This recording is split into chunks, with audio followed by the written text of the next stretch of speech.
آپ کو یتیم پیدا کیا، اس کی حکمتیں کیا ہیں؟ بے شمار حکمتیں ہیں۔ الم یجدک یتیما فآویٰ، ایک حکمت یہ ہے کہ آپ کو اس لیے یتیم پیدا کیا تاکہ آپ کو یتیموں کا حال معلوم ہو کہ جو یتیم ہوتا ہے وہ کن کیفیات میں گزرتا ہے، اور کل کو کوئی یتیم آپ کی دہلیز پہ آ جائے، چونکہ اس دور سے آپ گزرے ہوں گے اس لیے آپ کو یتیم کی کیفیت معلوم ہوگی۔ جب کوئی یتیم آئے گا تو آپ اس کے سر پہ دست شفقت رکھیں گے۔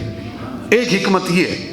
اور حضرت یوسف علیہ السلام کے متعلق آتا تھا کہ جب قحط سالی تھی نا مصر میں، تو یوسف علیہ السلام خود سیر ہو کر کھانا نہیں کھاتے تھے، یعنی خوب سیر ہو کر پیٹ بھر کر کھانا نہیں کھاتے تھے، 2-4 لقمے لیتے تھے، اتنا لیتے تھے کہ آپ کا گزارا ہو سکے۔ کیوں؟ کس لیے؟ اس لیے تاکہ جو میری رعایا ہے ان کی جو بھوک کی شدت ہے اس کا احساس مجھے بھی ہوتا رہے۔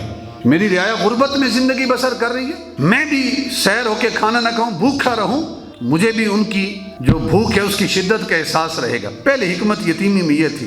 دوسری حکمت یہ ہے کہ آپ کو یتیم رکھا تاکہ یتیم اس وصف میں آپ کا شریک ہو سکے، اور یتیم کی اس لیے تکریم کی جائے کہ آپ بھی یتیم تھے، یعنی یتیم کو کوئی ویسے ہی نہ چھوڑ دے، بے آسرا اور بے سہارا نہ چھوڑ دے، اس لیے بھی یتیم کی کوئی کفالت کرے کہ یتیم کی کفالت آپ کے دادا جناب عبد المطلب نے کی ہے، یتیم کی کفالت جناب ابو طالب نے کی ہے، اور یتیم کی کفالت آپ کی والدہ نے کی ہے۔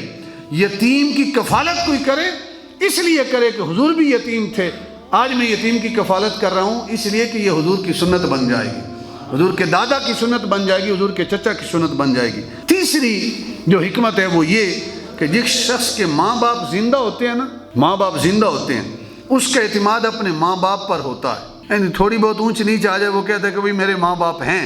اللہ تعالیٰ نے بچپن میں ہی ماں باپ کا جو سہارا ہے وہ اٹھا لیا تاکہ بچپن سے ہی آپ کا اعتماد جو ہے وہ دنیا میں کسی مخلوق کی ذات پر نہ ہو، اعتماد ہو بھی تو رب کی ذات پر کامل ہو۔ اس لیے آپ کو یتیم رکھا۔ اس میں حکمت یہ ہے، الم یجدک یتیما فآویٰ، کیا اس نے آپ کو یتیم نہیں پایا پھر آپ کو ٹھکانہ دیا۔